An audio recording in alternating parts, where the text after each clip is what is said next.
Assalamualaikum warahmatullahi wabarakatuh. Nama saya Fatoni Nur Muhammad, NRP 52161093. Ya, pada tugas pendahuluan praktikum PSO ketiga ini ada beberapa pertanyaan. Yang pertama, apa sih desktop environment itu menurut kalian? Ya, desktop environment itu pada dasarnya merupakan tampilan GUI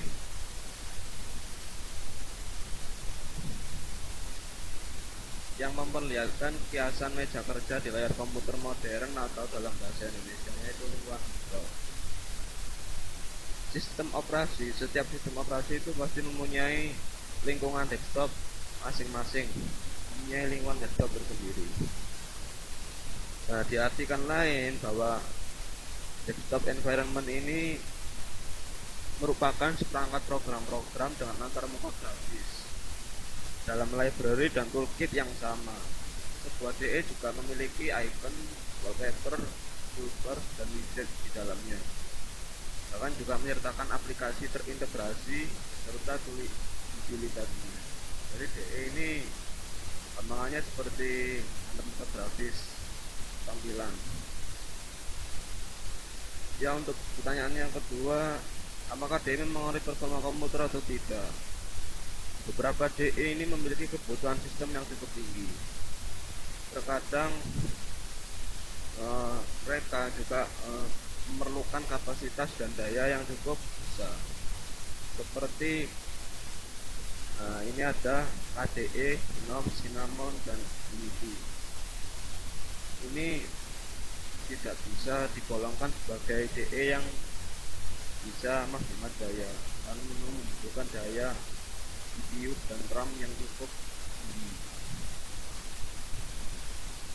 Nah, memang bagus, terlihat bagus. Ya. Nah, kemudian kita langsung menuju ya, untuk yang ringan apa? Yang ringan yaitu ada LXDE dan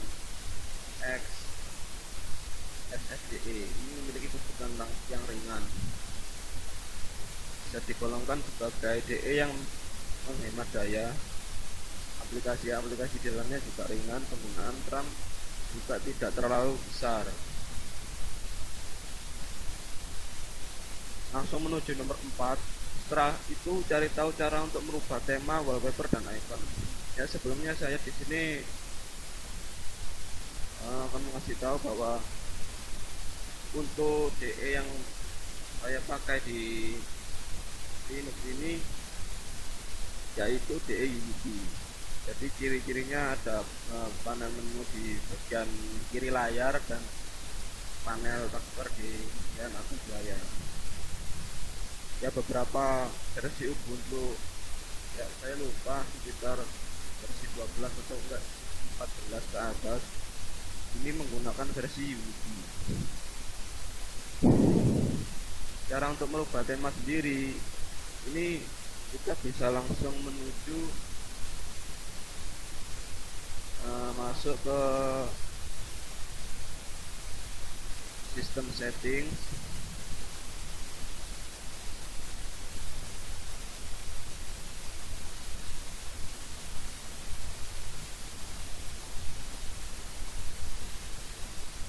Kemudian pada bagian personal memilih appearance. Ya, ini ada tema-tema. Misalkan saya pilih dari radiance menjadi ambient.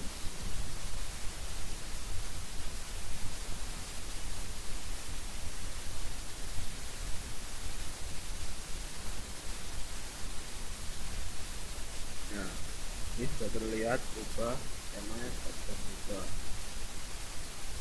Kemudian bagaimana cara untuk merubah wallpaper? Masih dalam halaman yang sama. Jadi di sini juga ada wallpaper.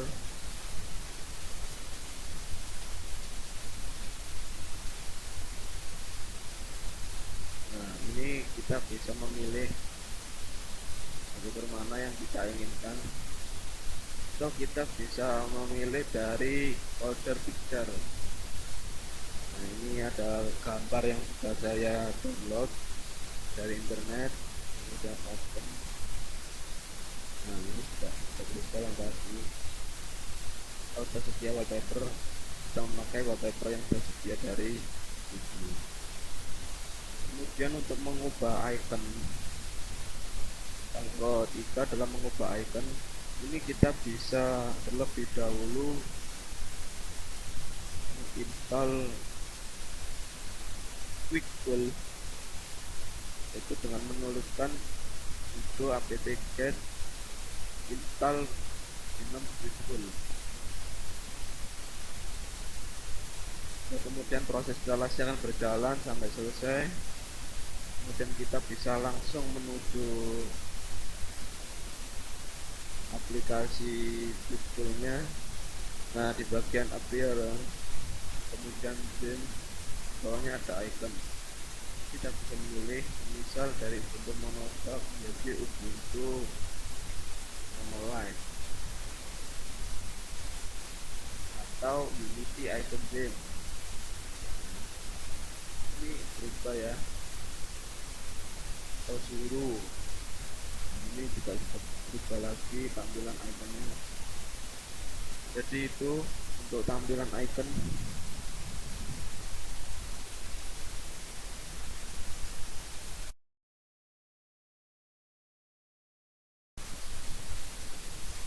Ya, kita lanjut untuk soal berikutnya.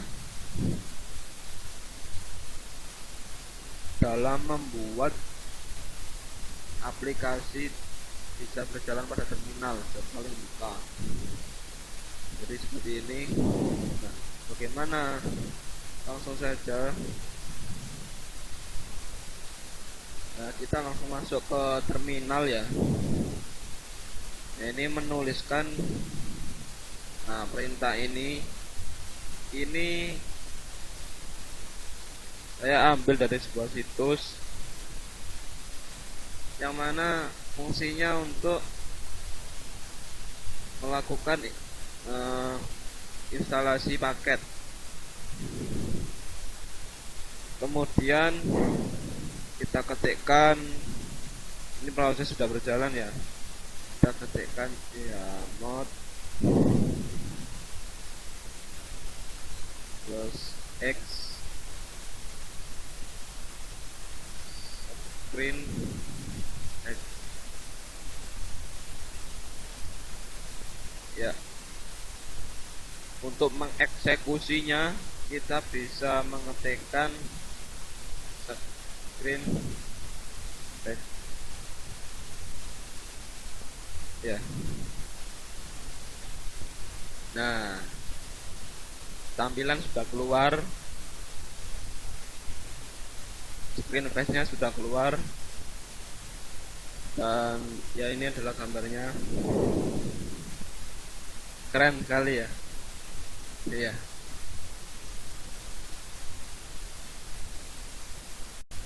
Ya, lanjut yang tadi. Bagaimana cara membuat screen face itu bisa berjalan otomatis setiap kali kita membuka terminal? Caranya langsung masuk ke files, kemudian di home ini kita tekan Ctrl plus H untuk membuka file-file yang di itu. Kemudian kita melihat file .bash.rc ini, kemudian kita open di text editor,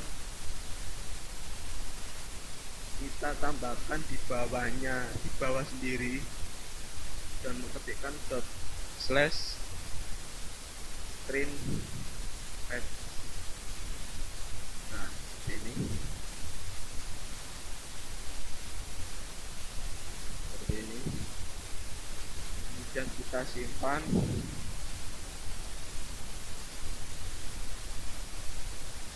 Setelah itu kita coba membuka terminal. Nah, di sini pertama kali kita membuka terminal sudah muncul screen face-nya.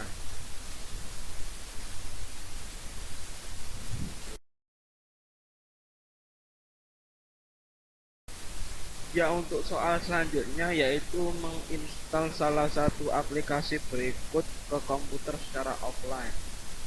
Ya, jadi di sini saya melakukan instalasi Opera Web Browser di Ubuntu. Bagaimana melakukan secara offline atau tidak ada internet? Sebelumnya kita langsung masuk ya ke Ubuntu. Kita pertama mendownload Opera Stable-nya terlebih dahulu.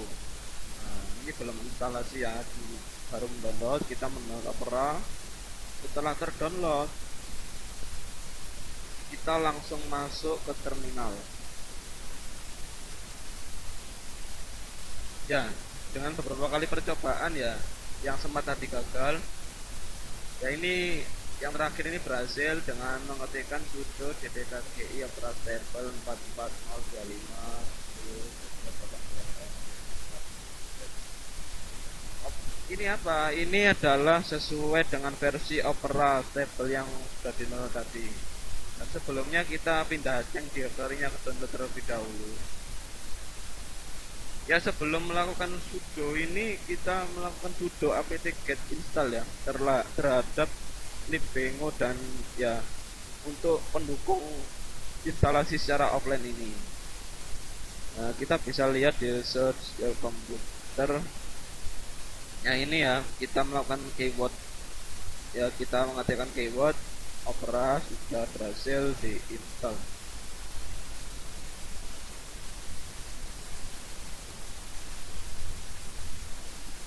Ya, ini masih nah, ini adalah tampilan dari Opera. Jadi sampai di sini cara sudah berhasil.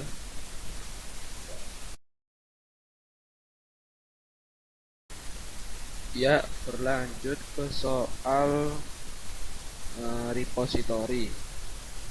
Apa itu repository? Jelaskan apa kegunaan repository. Ya, repository di sini dari suatu sumber merupakan suatu kumpulan dari berbagai banyak sekali macam aplikasi atau suatu paket aplikasi distribusi Linux. Jadi repository ini bisa dibilang sebagai tempat disimpannya berbagai macam program atau paket-paket aplikasi yang telah dibuat sedemikian rupa sehingga bisa diakses melalui internet. Nah, manfaat lebih bagi kita itu dengan hadirnya repository membuat proses instalasi software menjadi lebih mudah didapatkan dan bisa dilakukan melalui koneksi internet. Seperti itu.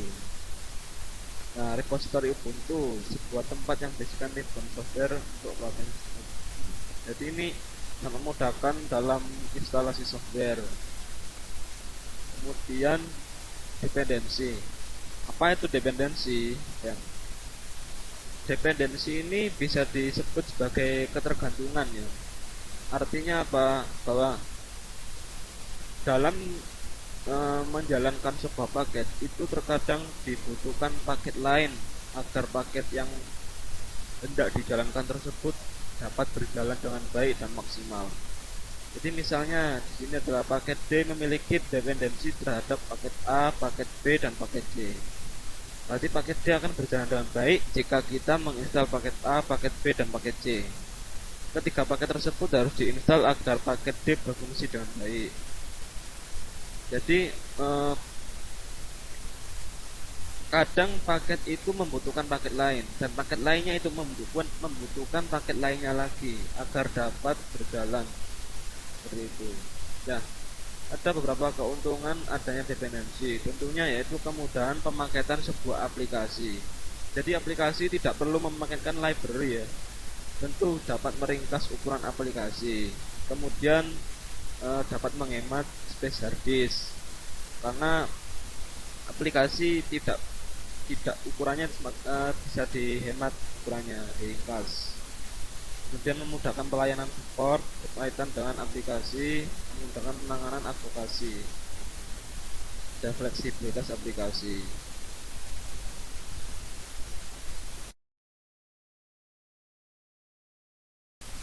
Ya, jadi kita langsung menuju bab user management. Jadi di sini kita harus membuat user dengan nama Timothy dengan password 1234 dan memasukkan user tersebut ke dalam grup wheel. Langsung saja. Ya, ini sempat coba-coba dan sempat gagal. Nah, ini ya. Ini adalah kode untuk membuat user baru dengan nama Timothy. Kemudian kita mengetikkan sudo passwd Timothy. Nah, ini untuk memberikan password. Kita ketikkan password sesuai soal. Kita tulis ulang. Nah, password dibuat sukses. Kemudian kita memasukkan user Timothy ini ke dalam grup wheel. Ya, sebelumnya kita harus membuat dulu grup wheel-nya. Sudo grup add wheel. Nah, setelah grup wheel-nya sudah dibuat, kita akan memasukkan user Timothy ke dalam grup wheel, yaitu dengan mengetikkan sudo user add Timothy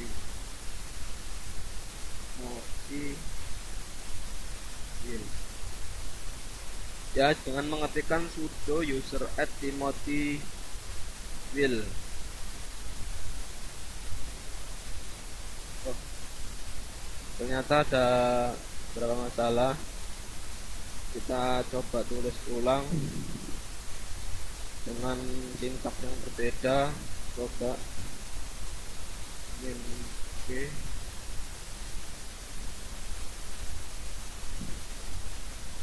Wheel.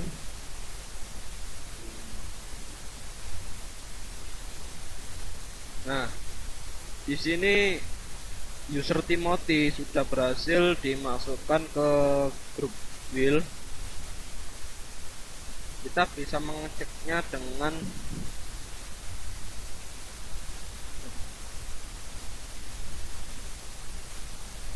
etc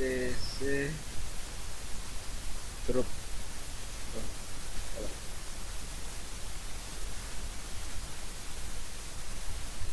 Nah,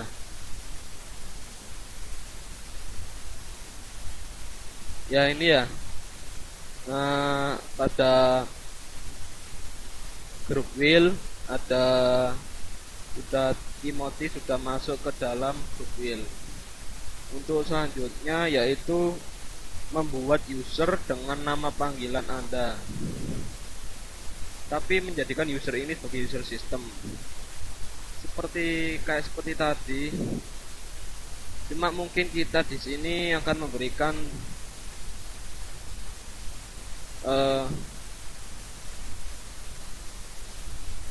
sintaks lebih beda. Coba kita ketikkan sudo user add r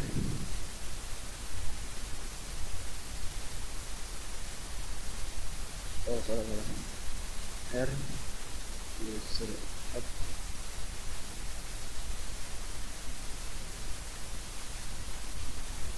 Salah, bentar sudo user add.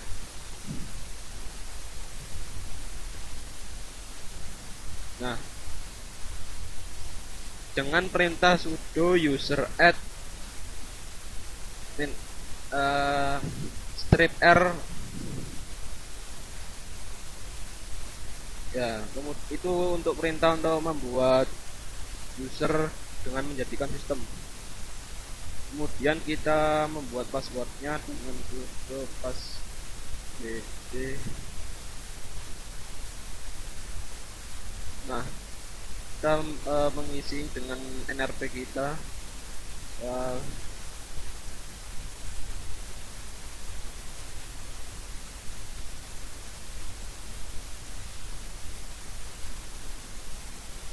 nah, password dibuat sukses. Nah, sampai di sini untuk yang manajemen user management ini telah selesai.